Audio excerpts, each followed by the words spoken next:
अस्सलाम वालेकुम ख़वातीनो, मेरे भाई और बहनों। मैं जानती हूँ कि आप लोग मेरी वीडियो की रास्ता देख रहे होंगे और मैंने आज वीडियो बनाई है या नहीं बनाई है, आपको मेरे से ज़्यादा टेंशन रहती है, मैं ये जानती हूँ। तो आज हम बात करेंगे हमारे हुजूर की बेटी हज़रत बीवी फ़ातिमा ज़हरा रज़ी अल्लाह ताला की। वो इतनी मुक़द्दस बीवी थी और उनको बचपने से तरबियत इस कदर मिली थी कि उनकी उंगली भी किसी ने नहीं देख पाया सिवा उनके अम्मी और अब्बू के, हमारे हुजूर के सिवा और हमारी बीवी खदीजा के सिवा। उन्होंने कभी भी वो बेपर्दा नहीं हुई। आज उनके पर्दे के हवाले से आज मैं आप लोगों को कुछ बताना चाहती हूँ, जिससे कि उनका ये वाक़या सुनने के बाद आपका दिल इस कदर रोएगा और बेचैन हो जाएगा कि या अल्लाह, हम कौन सी गफलत में थे और हमसे कितना बड़ा गुनाह हुआ है, ये आपको मैं बताऊंगी। और इससे पहले कि मैं आप लोगों को ये बता दूं, तो आप लोगों के मन में ये भी सवाल आएगा कि मैं इतनी अच्छी अच्छी वाक़ये और इतनी अच्छी अच्छी बातें करती हूँ, तो उस रास्ते पे मैं क्यों नहीं चलती, मैं पर्दा क्यों नहीं करती, बुर्का क्यों नहीं ओढ़ती। उसका कारण भी मैं बताऊंगी। उसका कारण ये है कि मैं बचपने से गफलत की ज़िंदगी में थी। गफलत की ज़िंदगी इस कदर थी कि मेरे अब्बू का इंतकाल मैं जब 7 साल की थी, उस समय पे मेरे अब्बू का इंतकाल हो चुका था। और हमें जिस तरीके से तरबियत मिलना था, उस तरीके से हमें तरबियत नहीं मिली। मेरे दिन के हिसाब से हमें तरबियत नहीं मिली, क्योंकि तो हमारा छोटा सा गांव था और उस समय पे कोई इतना पढ़ने लिखने वाले बहुत कम थे। और उस समय पे तो आप लोग दोस्तों ये भी जानते हैं कि मोबाइल नहीं था कि जिससे कि जानकारियाँ मिलती और ईमान की रोशनी दिल में जगती, तो आज हम बेपर्दा ना हुए होते। इस बात का गम मुझे है। और उसके साथ साथ मैं ये भी बताना चाहूँगी, मैं अपने मायके में ही रहती हूँ और मैं काम करके, मज़दूरी करके अपने बच्चों का पेट भरती हूँ। इसलिए मैं बेपर्दा आना पड़ता है मुझे और यहाँ काम करना पड़ता है। ये कारण है कि मैंने शुरू से पर्दा नहीं करी। इसलिए ये सोचती हूँ कि आज मैं नकाब ओढ़ूँगी तो यही 4 लोग मुझे कहेंगे, पहले तो ऐसी घूमती थी, अब बुरखे में आ गई, अब नकाब में आ गई। यही कहेंगे, ये सोच के मैं नकाब नहीं ओढ़ती। ये है मेरी दास्तां। और अब मैं आपको बताऊंगी मेरी बीवी फ़ातिमा ज़हरा रज़ी अल्लाह ताला की वाक़या। जब वो इस दुनिया से वफ़ात पा गई, उस समय का वाक़या आपको बताने जा रही हूँ, ज़रा ध्यान से सुनिए।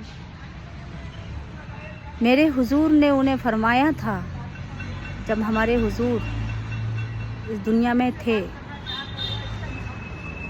जब उनने फरमाया था कि मेरी बेटी, मैं तुम्हें अभी ये बात कहने जा रहा हूँ, उसे ध्यान से सुनो। बेटी ने फरमाया, कहा कि बोलिए अब्बू, ऐसी कौन सी बात है जो आप मुझसे कहना चाहते हैं। हमारे हुजूर ने फरमाया कि बेटा, मेरा पर्दा करने का समय आ गया है और मैं पर्दा कर रहा हूँ, और मेरे ठीक 6 महीने बाद तुम्हें भी इस दुनिया से मेरे पास आना है। जब हमारी बीवी फातिमा का निकाह हो चुका था और हमारे अली मौला शहर खुदा से उनका निकाह हो चुका था, वो अपने घर पे थी, उन्हीं के घर पे आके हमारे हुजूर ने ये बात फरमाई थी उन्हें। तो बहुत यानी दुख और तकलीफ़ में हमारी बीवी आ गई और परेशानी में पड़ गई, और परेशानी के साथ साथ उन्हें अब्बू से बिछड़ने का गम था। तो अपने गम में ही उन्होंने 6 महीने अपने निकाले, और 6 महीने निकालने के बाद एक दिन वो आता है कि हमारी बीवी आराम फरमा रही थी। हमारे हुजूर की शहजादी अपने हुजरे में आराम फरमा रही थी। जब वो आराम फरमा रही थी, जब उनके ख्वाब में उनके अब्बू की, हमारे हुजूर की बसारत हुई, और बसारत में हमारे हुजूर ने उन्हें ये बोला है कि बेटा, तुम्हारा आने का समय, हमसे मिलने का, और मेरी नूर व नज़र, मेरी लखते जिगर, अब तुम्हारा और हमारा मिलने का समय आ गया है बेटा, तुम हमारे पास आ रही हो। हमारे हुजूर ने उन्हें रात में ही ख्वाब में बसारत दे दी। जब सुबह उठती हैं हमारी बीवी फातिमा, तो उन्हें तो मालूम हो गया था कि मेरा जाने का समय आ गया है। हाय, उनको चिंता लग गई, ये चिंता लग गई कि मेरे बच्चे कैसे रहेंगे, मेरे शोहर कैसे रहेंगे, और मुझे क्या करना चाहिए, क्या नहीं करना चाहिए। जैसे कि एक हर माँ को अपने बच्चों की और अपने शोहर की चिंता रहती है, वैसी फ़िक्र उनको लगी, और फ़िक्र के साथ साथ वो जल्दी जल्दी घर की साफ़ सफाई करने लगी, दीवारों को देखने लगी, रोने लगी, और सोचने लगी कि मेरे बच्चे कैसे रहेंगे, मेरा शोहर कैसा रहेगा। आटा गूँथने लगी, आटा गूँथते गूँथते फिर उनके आंसू आँखों से जब आ रहे हैं, तो हमारे शेर खुदा अली मौला जब घर पे आते हैं और बीवी का माजरा देखते हैं, तो वो हैरान हो गए कि ये सब कुछ क्या है और ये क्यों है कि घर इतना साफ़ सूफ हो रहा है, पानी उबल रहा है कपड़े धोने के लिए, बर्तन साफ़ हो चुके हैं, रोटी बनने की तैयारी हो रही है, और कपड़े धोने की सोच रही है, तो ये क्या चीज़ है और बीवी क्यों रो रही हैं। वो हैरान हो गए, परेशान हो गए। फिर उन्हें पूछा कि बताओ तो ज़रा क्या बात है, क्यों तुम इतनी परेशान हो और क्यों रो रही हो। तो हमारी बीवी उनसे फरमाती हैं कि मुझे बसारत हुई है, अब्बू ने मुझे ख्वाब में बसारत दी है कि मेरा इस दुनिया से जाने का समय आ गया है। तो मैं आपसे यही कहना चाहती हूँ कि मेरी 3 शरीयत है जो आपको मेरे बाद में ये करना है। तो हुजूर ने कहा, क्या? मेरी आखिरी ख्वाहिश ये है कि जब मैं मर जाऊँ, मेरा इंतकाल हो जाए, तो मुझे रात में मेरे जनाजे को रात में ले जाया जाए, मेरा गुस्ल रात में होए, और मेरे जनाजे में एक शख्स भी ना आए। हुजूर ने, हमारे अली मौला ने फरमाया कि क्यों तुम ऐसा क्यों कह रही हो। जब हमारी बीवी फातिमा ने जवाब दिया कि मैं मेरे घर में कभी बेपर्दा नहीं हुई और मैं कभी बेपर्दा बाहर नहीं निकली, मेरी उंगली भी किसी शख्स ने नहीं देखी, तो मैं ये चाहती हूँ कि मेरे जनाजे को भी कोई गैर आदमी ना देखे और ना ही कोई मेरे जनाजे में आए जिससे कि मैं बेपर्दा हूँ। تو میری آخری خواہش یہی ہے. دوسری خواہش میری یہ ہے کہ اے میرے علی مولا، مجھ سے کوئی بھی خطا یا کوئی بھی گناہ ہوا ہو تو مجھے معاف کر دو. میں جانے سے پہلے تمہارا جو بھی گناہ میں نے کیا ہو تو میں گنہگار بن کے نہ جاؤں. مجھے معاف کر دو اور مجھے جانے کی اجازت دے دو. ہمارے علی مولا نے وہ بھی قبول کیا. اس کے بعد میں تیسری خواہش یہ ہے کہ میرے جانے کے بعد میں آپ نکاح کر سکتے ہو، میری آپ کو اجازت ہے، پر میرے بچوں کا اتنا خیال رکھنا کہ میرے بچوں کو پریشانی نہ ہو. یہ کہتی جا رہی ہیں اور روتی جا رہی ہیں کہ میرے بچوں کو کوئی بھی پریشانی نہ ہو، کوئی بھی تکلیف نہ ہو، میرے بچے کا تم دھیان رکھنا.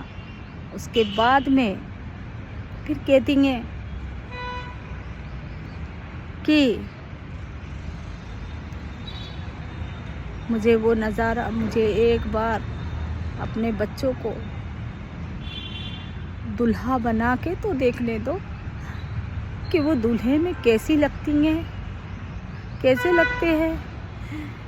بچوں کو نہلایا، صاف کپڑے پہنائے، ان کی زلفیں سدھاری، انہیں تیار کیا گیا. اور تیار کرنے کے بعد میں میری بیوی فرماتی ہیں کہ مجھے جی بھر کے دیکھنے تو دو میرے بچے. گلے سے لگا رہی ہیں اور آنسو ان کے بہہ رہے ہیں اور اپنے بچوں کو لاڑ کر رہی ہیں، پیار کر رہی ہیں اور بچوں سے کہہ رہی ہیں. حسین مولا سے کہی ان نے یہ بات کہ حسن حسین ابن علی کا دھیان رکھنا بیٹا، یہ تمہارا چھوٹا بھائی ہے، اسے کربلا میں شہید ہونا ہے.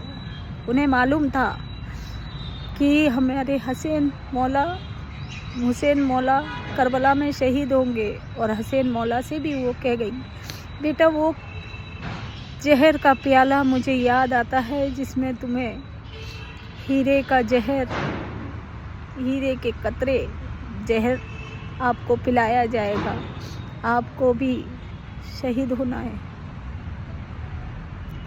اتنا ہونے کے بعد میں بھی میری بیوی جانتی تھی، میرے حضور جانتے تھے، میرے علی مولا جانتے تھے. اپنی بیٹی زینب کو بلاتی ہے، زینب کو گلے لگاتی ہیں اور کہتی ہے بیٹا میں جانتی ہوں کہ میرے شہید ہوں گے تو ان کے اوپر گھوڑے دوڑائے جائیں گے، ان کی جنازے کی حفاظت عطا فرمانا بیٹا، اور میرے بچوں کو اپنے دامن میں چھپا لینا اور ان کی حفاظت کرنا. بس شرط یہ ہے بیٹا کہ کبھی اپنے عزت پہ داغ مت آنے دینا، بیدار نہ ہو جانا.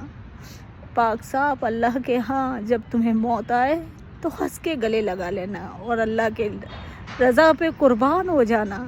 ارے جب وہ اتنا سب کچھ کر سکتے ہیں، انہوں نے اتنا کیا ہے، ان کا پورا کنبہ ہماری امت کے لیے اپنی جان دے دیا، ان کے پورے کنبہ نے، اور ہمارے لیے تو لعنت ہے ہم لوگوں پہ کہ ہم لوگ ان کی سنت پہ نہیں چل پا رہے.